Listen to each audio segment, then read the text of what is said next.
is the big deal. All right, everybody, welcome to the Friday Mastermind. Every Friday, we are here to bring in great guests. Today, we have Mr. Dan Rawatch. The markets continue to be at the top of priorities for mortgage professionals, like which direction rates are going to go in the short term and the long term. I'm seeing more and more people in our Facebook group making posts. I interviewed John Downs yesterday, or not yesterday, the day before. By the way, incredible interview. This week has been some of my the best interviews of the year. I interviewed Shayla Gifford on Monday. Dan Keller completely knocked it out of the park on Tuesday. Literally one of the all-time best interviews in the history of the content I've been creating. So Todd, anything you want to say to set the table before we bring on Mr. Rawatch? It's kind of interesting. I talked to Josh Meadows' team on Wednesday, and I was launching them with Win by Noon, and he just said, I said, hey, Josh, can you frame the conversation for me? And he said, I just really want to make sure that my team creates the discipline it takes to be successful in a 7% market. And so I just love that word discipline, right? Do you have the discipline to be successful in this market? And I think a big piece of that is really having a conversation with every borrower, every partner, every potential partner about what's going on in the market. And so that's why I'm super excited for Dan to be here today, because I've been, for me, we were talking about beforehand, right? We got Deborah wearing her No Borrower Left Behind shirt. And she said, no loan officer left behind. And, that was, when I launched my latest group of Operating System 2.0, it was really for that reason, right? I really am focused on the people who are struggling to do 5 loans a month. And I think a lot of that is around the conversation around what's going on in the market. So speaking of Deborah, welcome, Miss Bird. How are you this morning? I'm good. I'm sitting here looking out my window, seeing it. We've got a lot of rain in Dallas today, but to your point, I was just on a mastermind with the Mortgage Nerd, and she played the short video clip from the Modern Mortgage Summit Facebook page of Dan Keller, that little micro nugget about how committed are you? Are you more committed to your goals than your fears or your feelings? So it's crazy how much of an impact these calls make and how other people use it to help inspire and lead others. So it was a great week, great interviews this week. Yeah, and I haven't even published them all. I interviewed Cody Touche about house hacking and how to help first-time homebuyers. Some other ones that I'll talk about later, but to bring Dan and to bring him on stage, the Cody Touche is something that Cody did, made me think about how important this call is today. In the conversation, he was showing these total cost analysis, and then he pulled up this slide deck, and they had insights. I think it was around 10 slides. I went to Sosi Avila is going to be on here. I interviewed Sosi as well, because he just had a room full of about 20 realtors and he was providing insights. And then John Downs tied it all together yesterday when he said, one of the things that I'm doing that's most important in this market, these are his exact words, is I'm building a story of the future with some facts. And so that's what we need to do as loan officers right now. We need to be able to help buyers, sellers, realtors understand the opportunity that they have right now in this market and what the future might look like, what we think the future might look like with some data and with some facts. So who better than Dan Rawatch to come up and share some data and some facts? I want everyone, when you're watching Dan, which of the data and facts and stats that he brings should you be adding to your presentation? So with that said, we've got Dan for about another 25 minutes. And Dan, why don't you rip for as long as you want on what you got? All right. Good morning, everybody. Dave, thanks for the great intro. As always, I always appreciate it. I'm going to share my screen real quick here and pull up my video. Where'd we go? Where'd we go? Oh, wait, sorry. Okay, there we go. Let's go to the first one. Thought I was more prepared than that. All right, there we go. So, I understand why I'm really here, and that's everybody wants an idea of where interest rates are going to go. And I don't think my opinion's changed much since I was last here. Circumstances have changed a little bit. But I like to wait for the interest rate part for the end, just to make you listen. Because if I tell you now, you're just going to leave me. All right. So, first, it's really important to understand what's going on with the economy. Clearly, the economy drives interest rates. I think most of you know that. If you're new, you'll figure that out. What's bad for the economy is historically good for interest rates. I've often called us the morticians or the undertakers of the economy, because we benefit when things are bad in the economy because rates get good. So our career is a good hedge in bad times. It can be sometimes tougher in good times. But this time is different because inflation is really the culprit. It's not about a good economy that's driving the Fed. It's about inflation. And inflation was not brought on by a rip-roaring economy. It was really brought on by supply side issues. So let's just kind of go through some of these slides. First, we had a pretty good employment number the last round. And of course, a lot of our politicians came out and said, there's no recession, everything's wonderful. But as you've heard me say, unemployment's always the last to go. Everything else can look fine right up until the time it doesn't. And this is an interesting chart because it's showing the Fed funds rate going up, and then look what happens to unemployment after the Fed increase right into the recession. Go back to 1954, you're going to see the same pattern over and over and over.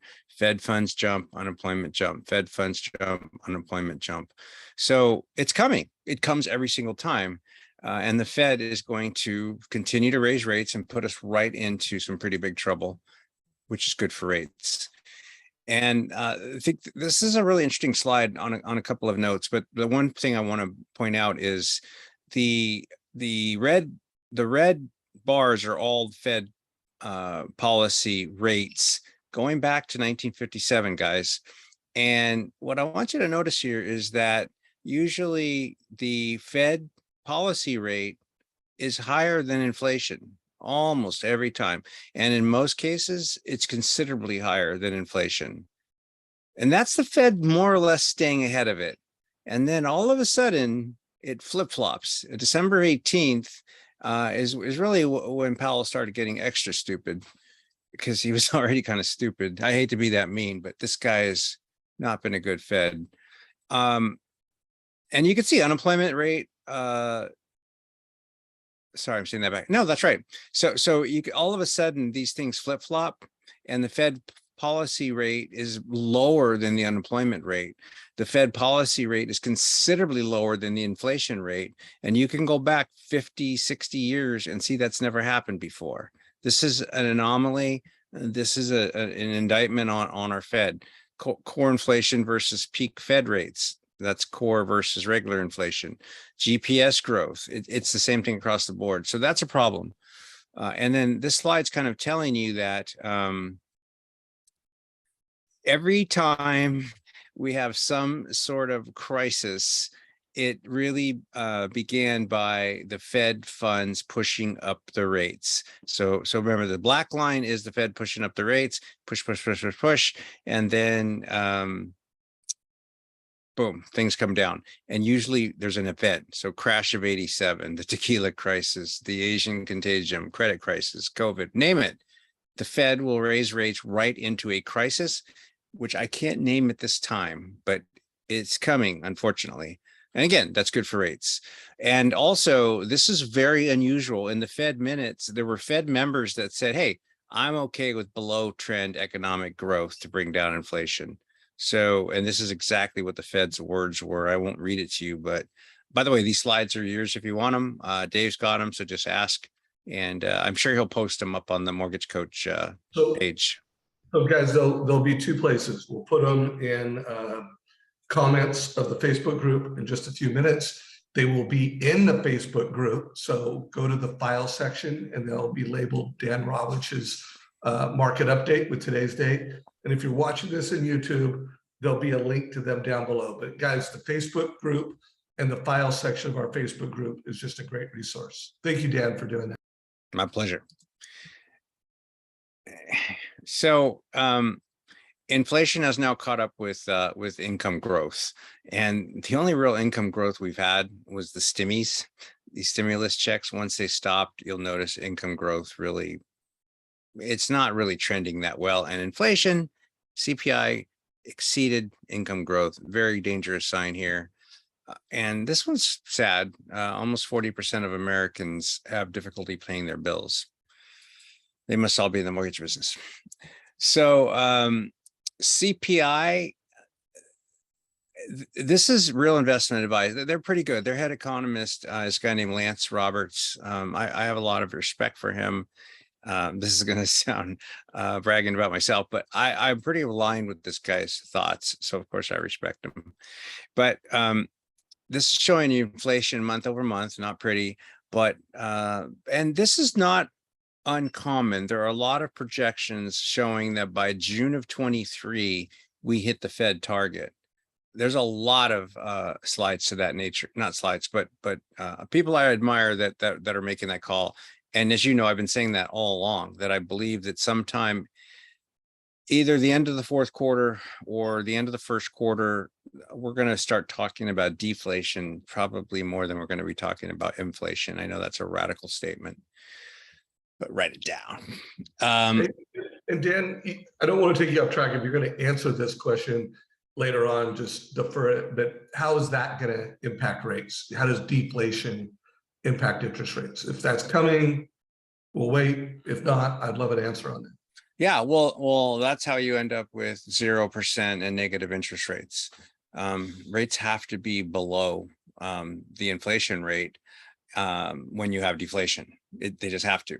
So that's where you see these ridiculously low rates. That's why Japan ran negative interest rates for, I think, a decade, because they could not stimulate their economy and they had deflation. That's the Fed's biggest concern. Well, now it's inflation, but the reason we got here is the Fed was already overly concerned about deflation. And so they wanted to let inflation run, so they had a margin, 2.5%, 3% inflation. So we didn't have to worry about deflation. Okay. So the projections I'm seeing from, I can't remember if it's Fannie or Freddie, but they see rates going down to 4.5. I think it's in 2024, but you think that they could go lower than that? Oh, absolutely. Yeah. I think we'll probably go back and visit the lows that we have seen previously. When we get there, I don't know, but and that's because I believe that the Fed's going to continue to raise rates right into a disaster. And then I have a slide that'll show you this. And then we'll come back to this. Thank you. So speaking about raising rates into a disaster, this is consumer expectations and the confidence composite. And guys, this is now as low as it's been during the crash of 90. It's much worse than it was the crash of 2000. And we're pretty close to where we were in the 70s and the 80s crash, late 70s crash. And then, of course, this is the Great Recession. So this is not pretty. And when you have our Treasury Secretary, Grandma Yellen, saying, I don't see a recession here. What are you looking at, honestly?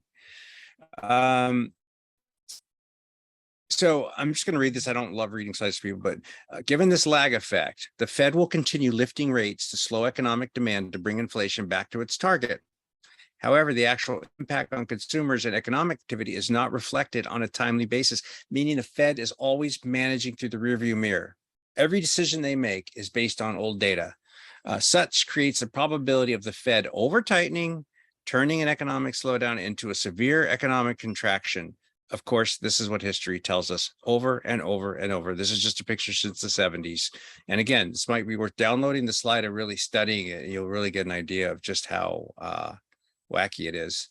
I keep looking at myself and my OCD is driving me nuts. So let's see if we can fix that crooked guy. I don't want to be seen crooked. Now it's just like, Oh, well, forget about it. I don't know what's wrong. My chair, I don't know, maybe my head's crooked.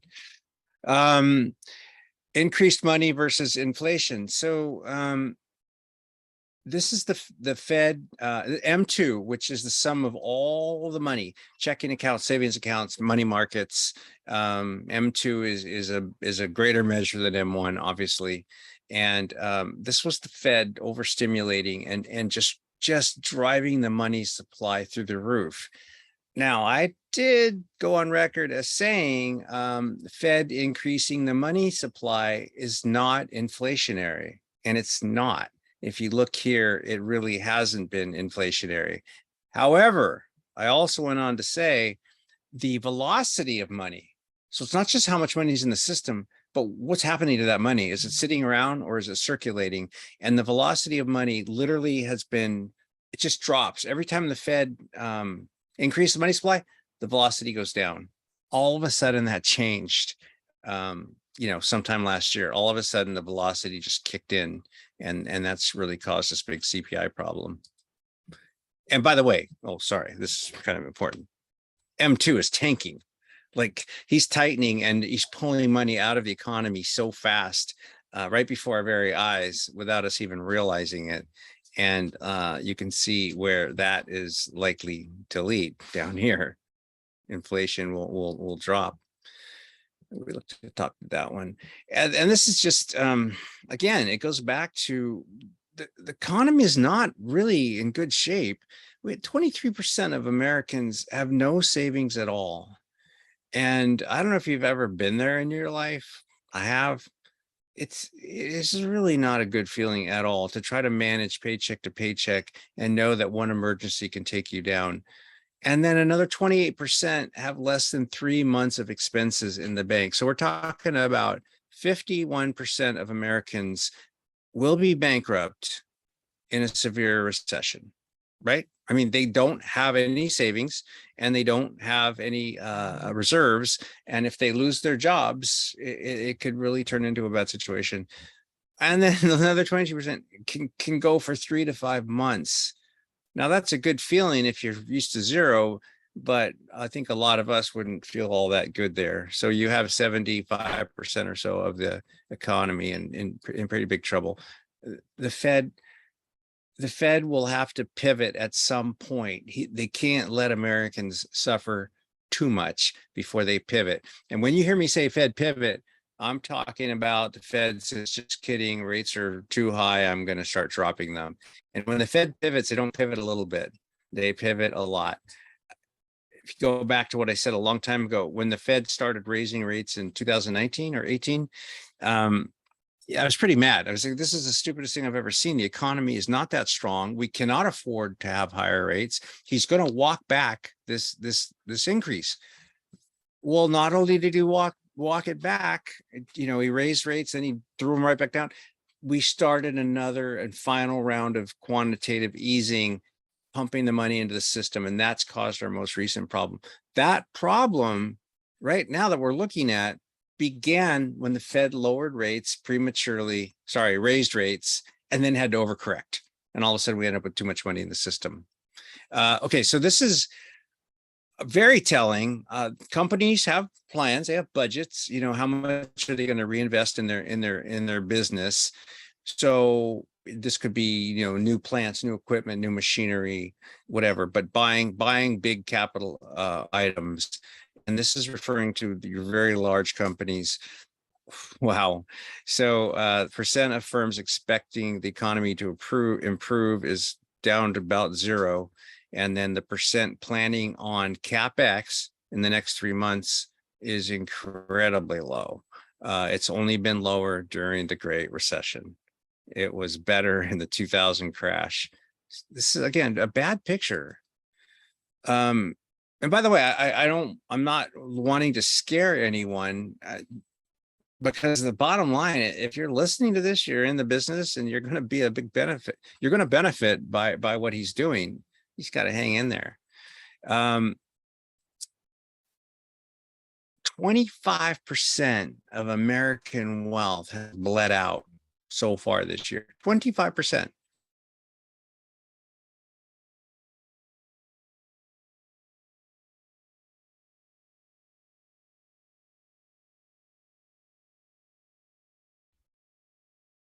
Is that my computer or did Dan install?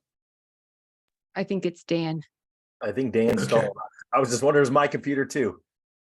All right, all right. So hey guys, I'm sure Dan will be back online in just a second.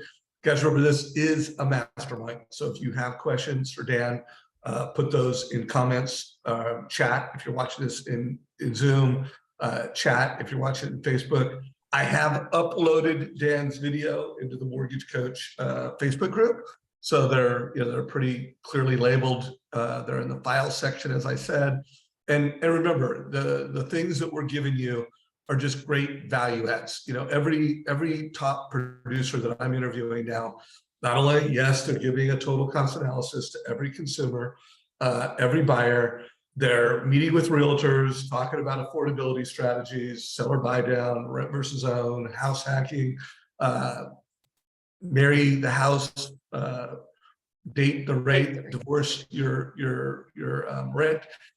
So they're doing all these things, but you know what? They also have like 5 to 10 insights and slides. So while we're waiting for Dan, I'm going to pull up a few that were in the Facebook group just the past couple of days. This is one that just does a really nice job of showing just how fast rates have gone up this year compared to previous years. Like, look at this, guys. Down at the bottom here, it's 2022.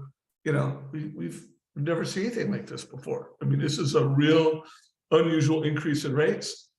Obviously, we're all in mortgage, so we're pretty hopeful that Dan's right, and it's just a question of when rates start heading down. This was shared by John Downs last week over the weekend. By the way, guys, John Downs, if you're not following him on social media, he just does a great job, and I hear that he's got a pretty good social media manager. Deborah, you know who's helping him with his social media? Yes, that would be Plug and Play SM. But what I love about John is he takes action. He's a good student. He studies, so he has something to say, and he takes action. Yeah. So, and he does a great job. I mean, he follows Dan. In the interview that I did with him a couple of days ago, he shared 5 people that he follows on Twitter. And then what he does, he gets data. This is a great chart. And then he puts his narrative around it. And once he do the quote, he's building a story of the future for buyers, sellers, and realtors with some facts. And then he's using a total cost analysis to personalize it and localize it. So Dan is back, and we got him for another 7-ish minutes. So jump back on stage, Dan. Sorry, guys. I have no idea what that happened. Blame Elon Musk for Starlink. Come on, we can't blame everything on Elon. He just got started. Yeah. No, I'm a fan, but Starlink is sometimes very upsetting to me. But I have my backup connection, so that's good. So anyway, how happy are you with Starlink as a whole? I mean, it's a whole new superpower. Yeah. Wait, say that again. Isn't Starlink pretty amazing? I hear like it's really giving you quality internet in a lot of places you didn't have it before.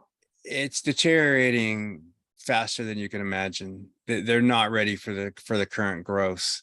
Some nights I have 1 megabyte per second, one, not 100, 1. And so I'm really getting upset with that, with the whole company. There's no excuse. Not ready to scale. They can't scale, at least not yet. No, I waited 2 years for the dish. So clearly they're not like trying to oversell it, but they're still going too fast. The concept is amazing. I'm thankful that I have it. I would never get rid of it. When we move into the new house, I'm going to rent a scissor lift and put the dish 75 feet up on one of the redwoods on the property. That ought to do it. Yeah. So All right. I can't wait to go up on that thing. Okay. So Americans don't have the same amount of money as they have. And I don't know about you, but you take away 25% of my savings and my net worth and my retirement, I'm not going to be buying fancy stuff for a while. That turns into a Target environment, not a Nordstrom's environment. So the Federal Reserve has finally begun their QT, and that's quantitative tightening. And you can see here, just in April, how big the balance sheet was, and they've now reduced it by $22 billion. Well, that's not a lot when we went up $8 trillion slide makes it look like there's been more happening, but we do have the lowest assets on the Fed since December 21. And that's starting to really trickle through the economy. Okay, now specifically to bonds, Fed BS, by the way, is Fed's balance sheet, which actually is BS. And the MOVE index is a volatility index specifically to bonds. So if you've heard of the VIX, which we invest in when stocks are crashing, VIX goes up and the market goes down. The MOVE index tends to get much more volatile and go up when rates are going up. And the Fed completely lost control of the MOVE index. You know, it was a concern way back here, and now it's like at new levels. This doesn't surprise you, I'm sure. 6.94%. I think I did the slide on Monday or Tuesday. And this says we're back to the rates that our parents financed their properties with. I think that's funny because I was a parent in 1990, so whatever. And yeah, it's not pretty, but does this mean that this is going to this? And I would say absolutely not. I just don't see it happening. And so this is a current look at what's happening with interest rates. So this is the yield on the 10-year treasury. And you can see back in August, it was down to 2.6, 2.7, which a lot of us were crying about. And the point is, we've been in this upward channel since August 1st. And these channels can be very, very true. Traders make a lot of money trading these channels. You would go short here, you'd go long here, and you'd go short here. So now we've broken outside the channel for the first time in 3 months. This is a pretty good sign here. And then these lines are called Fibonacci. And I know we've talked about Fibonacci a lot over the years. But just a real quick, Fibonacci was a famous mathematician / economist back in the 12th century. And he figured out there's certain numbers that repeat themselves over and over and over. And some of those numbers are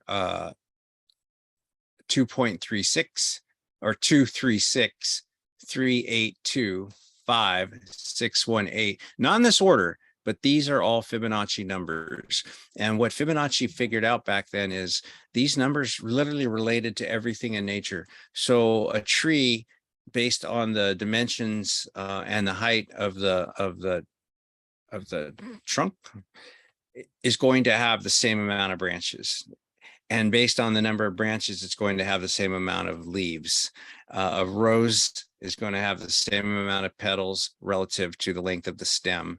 Your eyes are going to be the same length relative to your nose and your mouth. And those are all Fibonacci numbers. Later, when we really started learning about DNA, we found out that all of our DNA is comprised of Fibonacci numbers. So, of course, some really smart trader one day long ago said, I'm going to use these numbers to trade on. And the accuracy is uncanny. Just to give you a quick idea, I drew this Fibonacci projection down here at the bottom. This is the line where rates bottomed. And I just drew it to the recent top. And because of that, I was able to tell everybody that we would drop down to 3.87 as soon as we started dropping, because that's what happens. And then I was able to tell everyone when we crossed this 3.63 yield level, we were going to run up to 3.87. And then when we failed there, I was able to tell you we were coming back down to 3.63. Fibonacci is magic. All I did was draw the top to the bottom, and you can see how perfectly the support and resistance lays out. So the thing to watch is we're heading down. This is close enough to call a touch. So what we want to see now is, can we continue down and come through this 3.87? That is the yield on the 10-year I'm talking about. And if we can, we're going to come down to 3.63. If we fail and we bounce, we're going to go back up and test the top, because that's just what happens. So important right now. I have probably bragged too much about my system called Flight Station. Honestly, and the reason I brag about it, I don't know how I did it. Like I'm not this smart to create something so miraculous. But you see where it says bull? It's telling you where to get in. So it literally called the bottom here, pretty darn close anyway, within what, 10 basis points. And it told you when to get out. And it told you when to get back in. And it told you when to get out. So the point here is we do have an exit signal on my system. This is an important thing. Every time a candle updates, these are day candles, but every time a candle updates, the bearish versus bullish force will change. So this is telling you right now, it's 61% bearish, meaning there's way more downward pressure here than there is upward pressure. And if you've been following these numbers, that's not been the case all the way up. It's been more bullish than bearish. So this is a really good picture right now for interest rates. Whether or not we bounce from here, I don't know. This is the critical point. This is the same thing I told you guys a couple of weeks ago. Don't assume that the pain is through, the pain train is all off the track. Don't assume that. It's very dangerous to think that. We needed to know back then if we could break below this Fibonacci level and this upward, and if we couldn't, this is what's going to happen. Well, it's the same thing right now. We're at that critical juncture, and normally it's safest to assume they're not going to break, that they're going to bounce. The highest probability is that a bounce does not breaks. So that means your highest probability is to be locking your loans. It's very possible, guys, it does break through. I don't know. All I can tell you is how the probabilities work. And Dave knows, his son's in my program. We make a pretty good amount of money trading on probabilities. That's all you can do. I think that was it. So that can be it if you want. we'll take it. No, it's up to you, Dan. I know you have a tight Okay. schedule, and we want to keep you on the floor. Okay, thanks. Trader.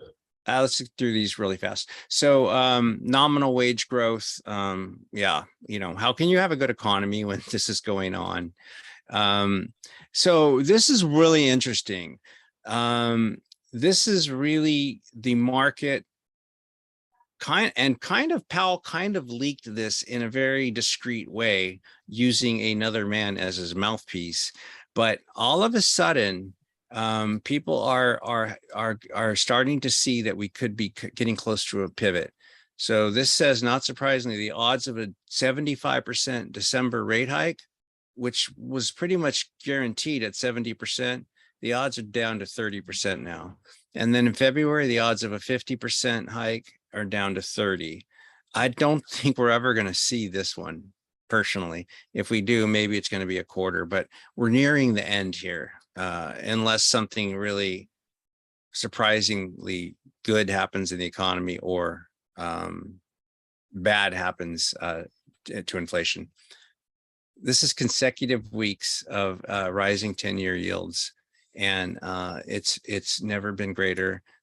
We got close in 1984. This is a lot of pain, you guys. So I understand what everyone's been going through. This chart really is telling. And then we talked about this.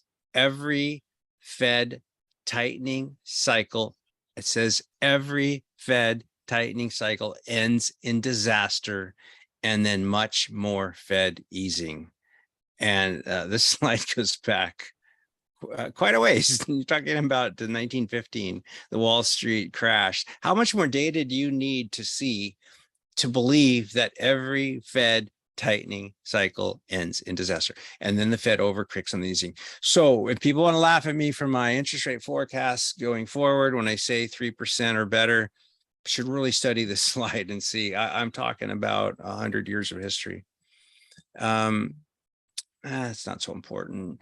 Oh, so this is good news. And I think we're seeing this. All of a sudden, this is B of A wealth clients are coming back into bonds. Look at this. We haven't seen this much money flow into bonds in a very, very long time. So all of a sudden, there's a general feeling that maybe it's time to get long bonds.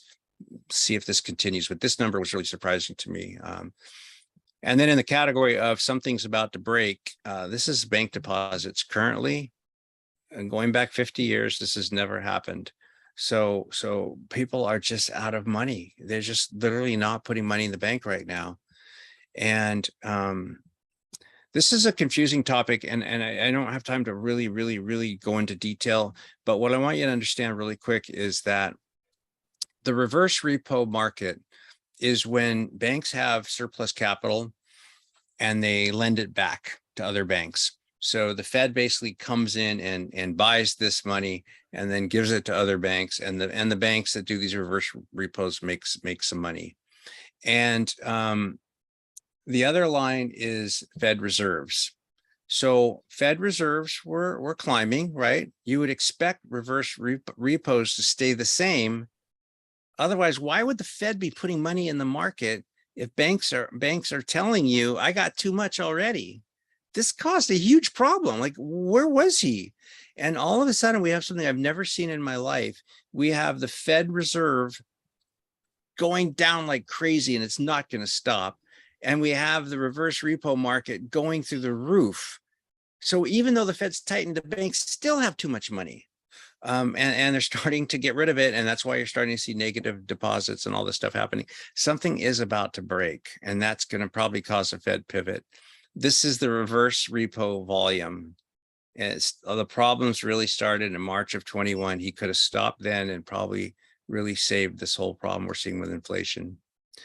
That's about it. Just a quick pitch. If you go to dolikedan.com, you can learn more about our trading.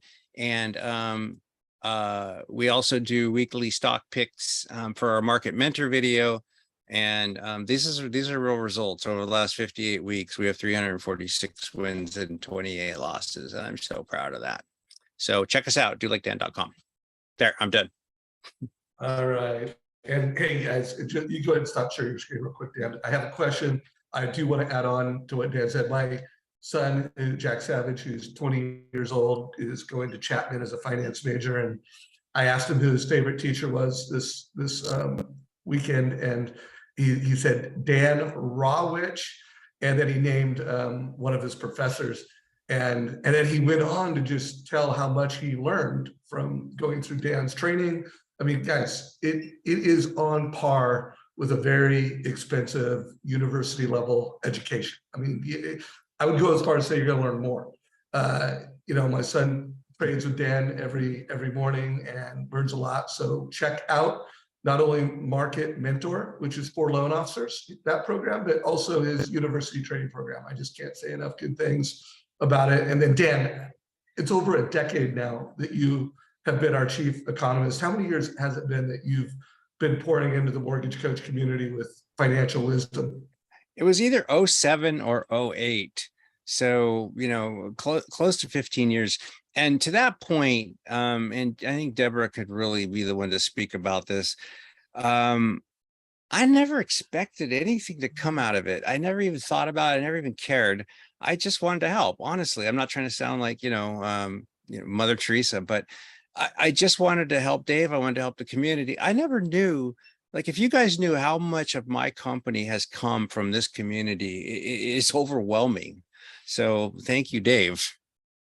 Well, thank you to the whole community. The more value you give to people, the more value you get. So super grateful. Before you go, one question, because this chart is trending in our community. Are you okay with this being as part of a loan officer's insights? Anything wrong with this? They're really kind of making the case, and they're using it to like marry the house, date the rate, and they're using it to make the case that what goes up comes down. And here we are in 2022. So you feel like that's a good chart for a mortgage professional to have in their grab bag? Yep. If I had seen that chart, it would have been in my deck. That's an excellent chart. I think it tells a very good story. And you guys know that, well, not everybody, I'm buying a house. I'm in escrow. I'm happily taking like a 6 7/8%, maybe 7 1/8 rate. I don't care. In fact, I really considered an FHA because we're buying a remote rural home. It's not very expensive. an FHA arm because I love that loan. And that's how certain I am that things are going to be coming down. If somebody could offer me a 1-year arm right now, I would take that over a fixed rate. But I know that I'm going to refinance in a year. So validate this talk track real quick, Dan. Like this is another slide that's trending. You can see in the bottom right-hand corner or the bottom, it's showing this year and how rates have compared since 1971, just how extreme it's been. And then this slide, and then one of the things I'm advocating for in the market is make sure your database is being monitored by Sales Boomerang. Make sure you have rate watch alerts set up, make sure you have the rate and term alerts set up, because it also will automatically create a total cost analysis. So like literally, as the market starts trending down, it will, like these automatic TCAs will be created. It will really help the loan officer turn their database into a data bank. You feel like that's a pretty good idea? Hell yeah. Hell yeah. I mean, if you don't do that, I don't understand how you're going to hang on to your clients. Hey, You guys know this. I'm sure you've talked about this, but I forgot the exact stat, but something like 70% of borrowers surveyed said they didn't use the same loan officer because they couldn't find them. That's just so sad. So, hey, so Dan, you said, I heard you say a few minutes ago, so correct me if I'm wrong, that you said people think you're crazy because you think rates are going to go back to 3. So can you give us your timeline for what rates are going to drop, and then lay that over where you said crisis is coming? So, if we have low rates, but people are having to shop at Target versus Nordstrom, like you said, is that going to help the housing market? Yeah. Oh yeah. I mean, as I said last time, during COVID, I wasn't alone in this, by the way. I'm not trying to say it was like some rocket scientist projection, but I believed that housing would transcend the recession, that the housing market is so strong and so important. Historically, the housing got crushed in every recession. Not anymore. The macro demographics are too strong.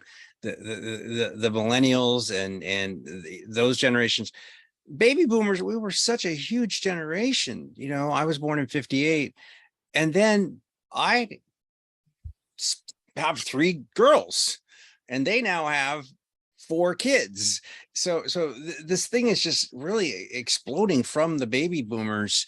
And there's no way that housing is going to do a good enough job keeping up with it. I think there's going to be a supply problem for many years to come. Now, that doesn't mean when rates get too high, people aren't going to pull back. We're seeing that. But I do believe, Todd, the only thing holding them back are rates right now. Love it. Love it. So what do you think that trajectory of rates looks like? So you think we're going to end in the year at what, and then NQ1 at what, NQ2 at what? Yeah. So, these are a little bit like, guesses, because there's so many things that I can't say when they're going to happen, but I'm convinced they're going to happen. But put all that together in my mind, I still believe that sometime at the end of this quarter, we're going to start seeing some real easing. And I believe by the end of the first quarter, we're going to be well on the road to lower rates. So guys, don't write that down. No, I got my plan. When it comes to your personal balance sheet and your P&L, don't lose money. Make sure you're right sizing yourself and you're not waiting for that. But when it comes to the salmon will be running again, make sure that your database is ready to go. Make sure it's being monitored by Sales Boomerang. Make sure that you are ready to get after it when the salmon start running. Like that's kind of what I'm hearing from you, Dan. Is that fair? Yep, that's exactly what I would say. Okay, one more minute. We got to let Dan go soon. Anybody have a last question before Dan jumps? Deborah? No, I think we had a question in the chat about how you would frame this. What's the positive spin for consumers? Is there any, other than rates are going down, but I mean, any specific messaging? Not good to say duck or bleed, right?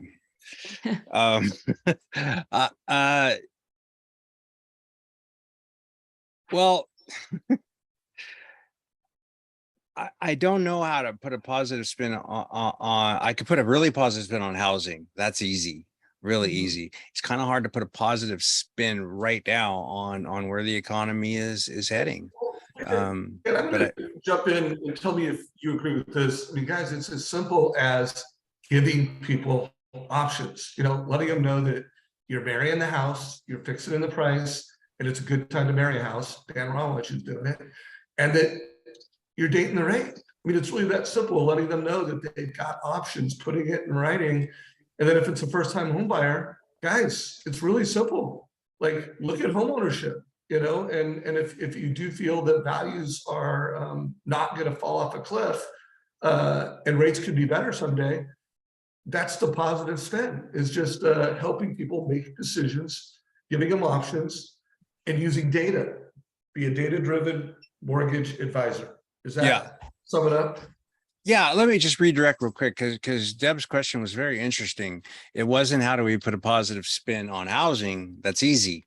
You just did it. I think I've tried to do it this whole presentation. How do we put a positive spin on the economy for consumers? Like, what's good about what's coming? That's a hard one for me. Okay, here you go. You can get really rich in the stock market probably in the next 3 to 6 months buying the bottom. There's some great opportunities coming, epic opportunities. And Dave said something almost in passing about don't lose money. Having a very low overhead is so golden in times like this, because you want to be in the opportunity to pounce. You want to have your powder dry, you want to have your cash ready. That's just like the salmon running and having a line in the water. So I guess my positive spin would be there's some really good times coming and you could really benefit by paying attention to what's coming your way. You just might not have a job. No, I'm just kidding. All right, Dan. Hey, brother, thank you for going over for us. Thank you for your service to this industry and to our community. Thank you for the role you're playing in my son's life, and just know how appreciated you are, brother. Thank you so much. Call me Dr. Dan from now on. Turns out I'm like a professor. So I like that. Thanks, Dave, for having me. I appreciate it. See you, Dr. Dan. Okay, bye, guys. Take care. All right, guys. So we got 13 minutes left. Let's take action. Let's turn what we heard from Dan into action. I'll go first, and I'll go pretty quick, and then I'm going to give it to you, Todd, to really close it out. But one of the things that I think this market presents such an opportunity is your database. First of all, there are loans now in your database. There are cash out refinance in your database. There are first-time home buyers. So people forget that, hey, I closed a loan for someone and it's their third home. You know what? They might have kids that are first-time home buyers. They know someone that's a potential first-time home buyer. So they're, between the equity position in the market and the first-time home buyers in the market, guys, there's data in there. And the same thing goes with realtors, like loan officers can get paid every year if they have mortgages under management. And here's a new one, guys.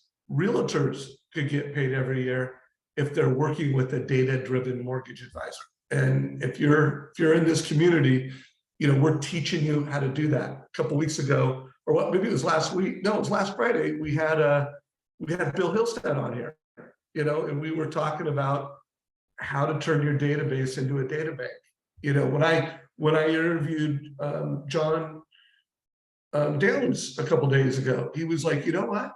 Sales Boomerang is really valuable when rates start to go down, but I've got all the people that don't qualify, like all my prospects in there, and I'm getting loans out of it. So remember, your database is not just your past customers, and you should really be adopting databases right now. You should be building your database, and you should make sure that it's powered by a borrower intelligence platform, which is what we do here.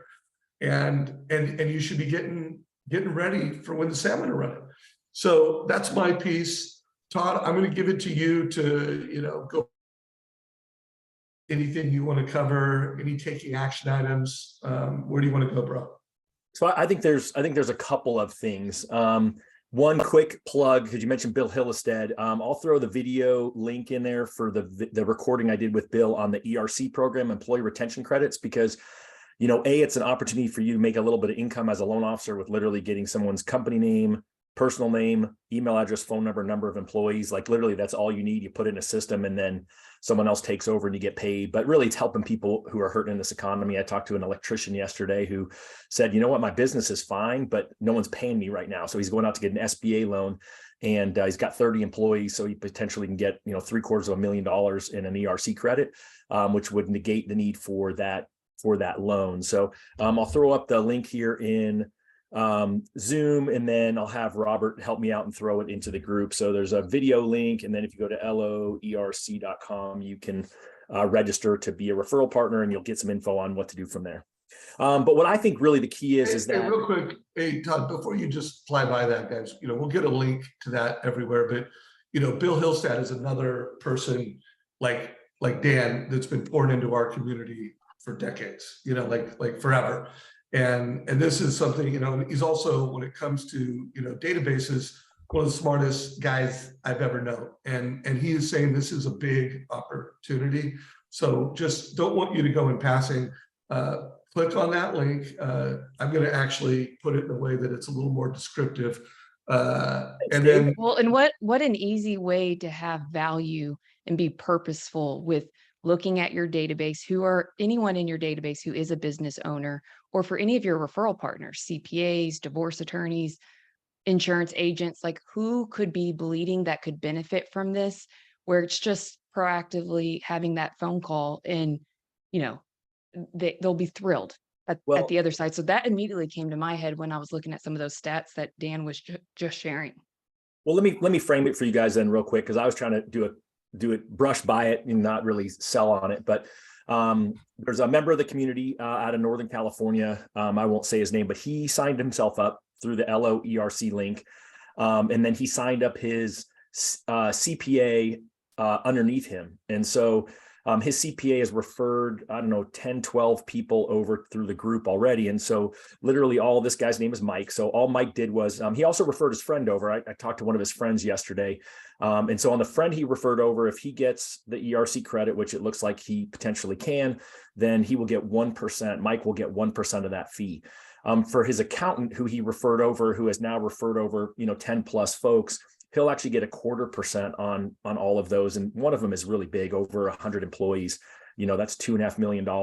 And so the CPA is excited because he'll get 25,000, but then Mike, for just referring the CPA and doing no work after that, will get whatever that is, $6,250, if that's my math and my brain is correct that fast.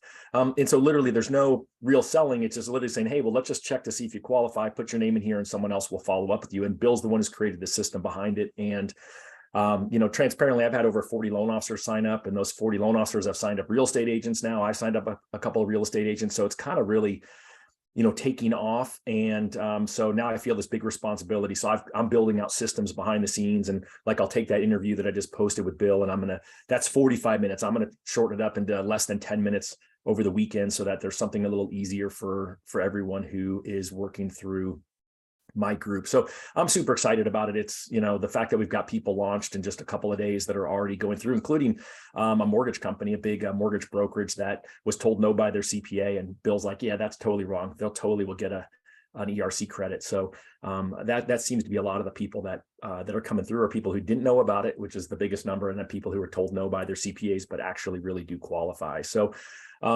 just ping there and you'll get some information on it, and I'll continue to pour into the community to help anyone who's doing it. The whole key is not to spend time on it, right? Literally, it's just an easy, quick, you're already having conversations with these borrowers. And, the interviews that Dave did with Bill Hillstead the last couple of weeks on your database are just freaking gold. I can't wait to see the article, Dave, that you write on it.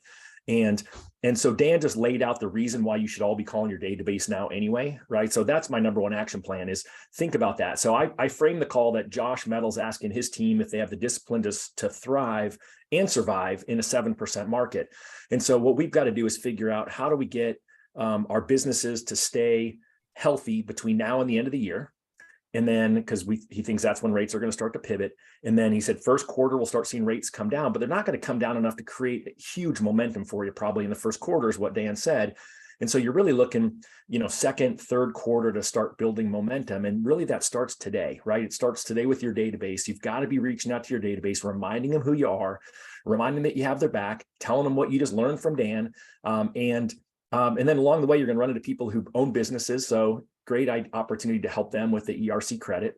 You're going to run into people who are struggling, still may not be able to get a cash out refinance, but you can at least give them advice. And then ultimately you're reminding them that when rates do drop next year, you've got their back, that you're the one that they need to call and that they need to refer business to. And so if you've got a little extra time right now because you're not quite as busy, you've got to make it valuable time. You've got to take action. You've got to be disciplined with your time. And I love you're all watching this, whether you're watching it live or on video, but now go take action. What do you think, Deborah? You've been quiet today. Well, I just saw Paul's question in the chat, and he was asking about where to get content ideas. And so one, you could outsource to a company like us, but I would encourage you to follow and make sure you watch that interview that Dave just did with John Downs. And to make it easy for you, Mondays, I would make more market updates. So whether you're subscribing to different like Mortgage News Daily, or maybe you set up some Google alerts, make Mondays more about, what's going on in the market. Tuesdays, I always say TCA Tuesdays. And guys, this is really important. I see a lot of videos out there, but they're not showing cost over time. So allow the TCA to position you as the mortgage advisor, but use them in your marketing and online. Wednesdays, always say host your show. So I'm going to skip through that. Thursdays, I've started saying is trigger alert Thursdays. So Dave, you may like that one. But I want you all to show as a one-to-many where you're proving that you're using your database and using something like Sales Boomerang as the evidence that supports the fact that you help do the heavy lifting when it comes to managing a mortgage, both from a consumer standpoint and real estate agent standpoint. And then Friday, I would make more financial literacy tips. We just saw a stat, 51% of Americans will be bankrupt if we bleed for too much longer. So alternate between budgeting, savings, investing. And so that, Paul, could be just a really quick, content themed days that you could start implementing so that you can provide more value to your partners and database. So the only edit I want to make, as much as I like the ring of that trigger alert Thursday, I have been interviewing a lot of top producers that are killing it with their database. And Myron Chamberlain, who is Prime Lending's #1 loan officer. So, this is a big company. I think they have 1,000 loan officers. He's #1. And you know what he does before 9 o'clock every morning? He calls his alerts. They have Sales Boomerang. The minute he gets alert, it's speed to lead, guys. And so I just mean from a one-to-many strategy, like make sure you're building the database. Well, I like Drake. You had interviewed Drake from Neo, and he had a great example. So showcase how you leverage the intelligence of Sales Boomerang. No doubt. And let's brainstorm, because as mortgage is what something I am so clear of is that data-driven mortgage advisors are going to take market share from average loan officers. Like, if you are not data-driven, you've got a database, it's being monitored, you're listening to Dan Rawatch, you have slides and you have data, and you're not doing what Don Downs is doing. And by the way, Sosie's doing the same thing. All the best loan officers, they're building stories of the future with facts. So they're using data, they're using insights, they're using MortgageCoach to personalize it, localize it. Guys, if you're not doing that, you're not going to win in this market. Your sister, when you really break down, what is Denise's superpower? I mean, it's one-to-many. She's built a brand. She's data-driven. She's an advisor. You look at Nicole Ruth, who's up in January or July was up 4.5%. And she's a $300 million producer. She's data-driven. She's creating video. She's built a brand. They're building a story of the future and the present, and they're using data. So guys, hopefully you got value from today. A reminder, Dan Rawatch's slides are in the group. There's a link in chat. They're in the file section. What Todd talked about with the ERC program, I always just think like the best salespeople deliver the best service. And they go above and beyond the normal experience. You know, you're a loan officer, so closing loans on time is not above and beyond. That's expected. But actually reaching out to a business owner and letting them know, hey, did you know about the ERC program? And here's a link, and it's legit. Guys, that's value above the experience. You know, showing people information and putting your brand around it, that's value beyond the expectation. Instead of giving people a fee worksheet, show cost over time, show strategies to pay off debt. That's an experience beyond the norm. That's how you win, guys. So anything else, any other closing thought from Deb or Todd before we close it out? Well, I'll just say, I just looked at it. I mean, at least half a dozen of you just signed up on the ERC thing. So if you signed up, just send me a message, either just send it to Todd at Win by Noon or ping me on social, so I know that you're one of the new folks, and I'll make sure that I get you prioritized in our system and get you the info that you need to be successful with it. But I really think the bottom line is that you know, Deborah's given you the roadmap for social media. Dave has given you the roadmap for how to have borrower conversations with what he's doing. And so just you know, from the bottom of my heart, just take action with it. And then I will throw out one more plug for a call that Dave and I have next week. You know, John Downs and I have gone twice now in the past, I don't even know what it is, less than 30 days to Austin, Texas, and hung out at Keller Williams headquarters together with a good friend of mine named Brett Tanner, who leads up KW Wealth. And so just a teaser for that call Dave and I are going to do. It's not a morning call, so it's going to be kind of a one-off call, but be on the lookout for that. There's going to be some really cool stuff, I think, for those of you who need some ammunition. First and foremost, how to be wealthier yourself. That's where it starts. And then secondarily, how to bring that to your clients and be the captain of the wealth team. All right, guys, and Win by Noon. Reminder to everyone: if you want to get one of these killer shirts, you can get them at the Win by Noon store. If you want to get a Win by Noon today. shirt, you can get it. I didn't even know you were wearing yours because we can't see it. And by the way, you'll see. I interviewed Sosi this week, and that is live on the YouTube channel now. And Sosi was wearing the shirt, and you know he wore it with over 20 realtors. And they were all asking about it. Like several of them asked, where do I get one of those? So wearing the Mortgage Coach shirt, wearing the Win by Noon shirt, wearing the No Borrower Left Behind shirt, you'll get leads, you know, just walking around town with it. Take care, everybody. Have a great day, and appreciate everybody.